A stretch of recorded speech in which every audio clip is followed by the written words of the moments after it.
প্রথমে শিক্ষামন্ত্রীর গাড়ি ভাঙচুর, তারপর শিক্ষামন্ত্রীর গাড়ির ধাক্কায় এক পড়ুয়ার গুরুতর জখম হওয়ার অভিযোগ ঘিরে শনিবার থেকে উত্তেজনায় ফুটছে যাদবপুর বিশ্ববিদ্যালয়। এবার অধ্যাপক ওমপ্রকাশ মিশ্রকে সাসপেন্ড করার দাবিতে পোস্টার পড়ল যাদবপুর ক্যাম্পাসে। পাল্টা অন্তর্বর্তী উপাচার্যকে চিঠি দিয়ে নালিশ ঠুকলেন ওমপ্রকাশ মিশ্র।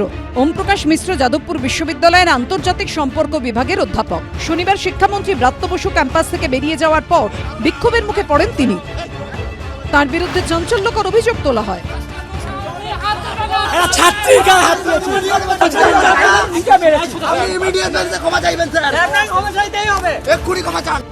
হুঁশিয়ারির পর এবার পিজি আর্টস বিল্ডিং জুড়ে ওমপ্রকাশ মিশ্রের নামে পোস্টার পড়ল। পোস্টারে কোথাও তাকে সাসপেন্ডের দাবি তোলা হয়েছে, কোনোটাই গো ব্যাক স্লোগান, আবার কোথাও তাকে ক্যাম্পাসে ঢুকতে না দেওয়ার হুঁশিয়ারি দেওয়া হয়েছে। আমরা এই মুহূর্তে যেখানে রয়েছি পিজি আর্টস বিল্ডিং, এবং এখানেই ইন্টারন্যাশনাল রিলেশনসের দপ্তর রয়েছে, বিভাগ রয়েছে, এবং সেই বিভাগেরই অধ্যাপক কিন্তু ওমপ্রকাশ মিশ্র। আর এই ইন্টারন্যাশনাল রিলেশনসের যে বিভাগ, সেই বিভাগের সব জায়গাতেই কিন্তু দেখা যাচ্ছে যে ওমপ্রকাশ মিশ্রের নামে পোস্টার পড়েছে, go back OPM students of IR, কোথাও কোথাও তার নামে বিভিন্ন পোস্টার। এবং এই বিষয়ে নিয়ে ওমপ্রকাশ মিশ্র কিন্তু উপাচার্যকে একটি অভিযোগও জমা দিয়েছেন। এই পোস্টারগুলো গো ব্যাক ওপিএম ওমপ্রকাশ মিশ্রকে উদ্দেশ্য করেই দেওয়া, এবং কেন দিয়েছে? ওই দিনকে যখন এই সমস্ত ঘটনা ঘটছে তখন ওমপ্রকাশ মিশ্র উনি বেরিয়ে যেতে চাইছেন, তখন উনি গাড়ি থেকে বেরিয়ে দুজন ছাত্রীকে যেভাবে নিগ্রহ করেছেন, একজনকে ধাক্কা দিয়ে ফেলেছেন, আরেকজনের চুলের মুঠি ধরে ধাক্কা মেরেছেন, থাপ্পড় মেরেছেন, সেইটা একটা অধ্যাপক সুলভ আচরণ হতে পারে বলে আমরা মনে করি না।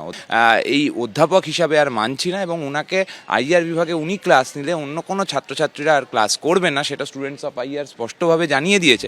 পাল্টা ছাত্রদের বিরুদ্ধে অভিযোগ তুলে অন্তর্বর্তী উপাচার্যকে চিঠি দিয়েছেন ওমপ্রকাশ মিশ্র।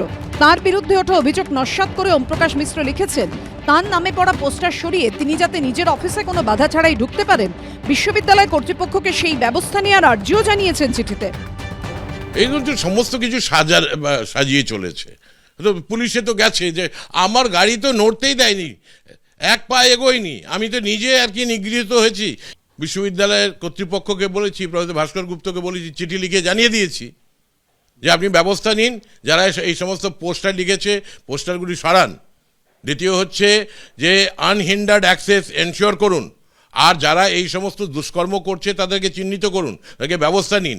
সর্বত্র আসলে সিসিটিভি লাগানোর প্রয়োজনীয়তা রয়েছে। শনিবারের ঘটনার পর থেকে এখনো অবধি বিশ্ববিদ্যালয়ে যাননি অন্তর্বর্তী উপাচার্য ভাস্কর গুপ্ত। আমরা এসেছিলাম যাদবপুর বিশ্ববিদ্যালয়ের ভাইস চ্যান্সেলর ভাস্কর গুপ্তের বাড়িতে, কিন্তু তিনি আজ কোনো রকম কথা বলতেই চাইলেন না। তিনি পরিষ্কার জানিয়ে দেওয়া হলো তার বাড়ির তরফে যে তার শারীরিক অবস্থা খারাপ, তিনি কোনো কথাই বলবেন না সংবাদ মাধ্যমের সাথে। সব মিলিয়ে জটিলতা কাটার কোনো লক্ষণ আপাতত চোখে পড়ছে না। কৃষ্ণেন্দু অধিকারী, অনির্বাণ বিশ্বাস ও ব্রতদীপ ভট্টাচার্য রিপোর্ট, এবিপি আনন্দ।